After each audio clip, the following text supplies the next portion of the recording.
আমাদের জান্নাতের দল ভারী হোক, আমরা চাই কি চাই না। বাংলাদেশের জনপ্রিয়তার বিচারে যদি বলি, এক নামে চিনি, নাম কি?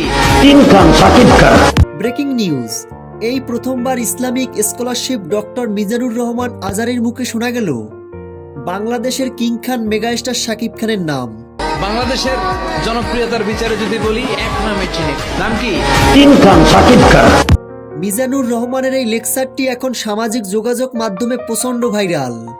একজন ইসলামী বক্তার মুখে শাকিব খানের নাম, এই বিষয়টি নিয়ে অনেকেই বিভিন্ন মন্তব্য করছেন সোশ্যাল মিডিয়ায়।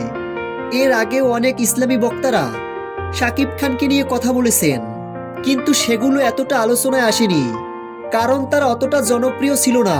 আমরা সকলেই জানি আল্লাহ রাব্বুল আলামিন ওনার রহমতের কোনো শেষ নেই। উনি জঘন্যতর পাপীকেও কিন্তু উনি ক্ষমা করে দিতে পারেন চাইলে।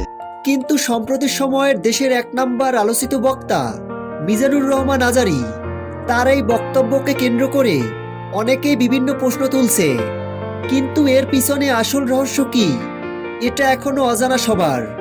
সংশ্লিষ্টদের ধারণা এটি হতে পারে কোনো এআই প্রযুক্তি অথবা এডিট করা, কারণ একদিকে সিনেমা, অন্যদিকে ইসলাম, দুটোই একদম ভিন্ন টপিক, যা একে অপরের সাথে কখনো মেলানো যাবে না।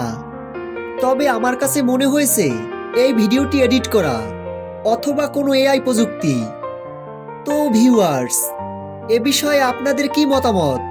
আপনাদের মূল্যবান মতামত ভিডিওর নিচে কমেন্ট বক্সে কমেন্ট করে জানিয়ে দিন।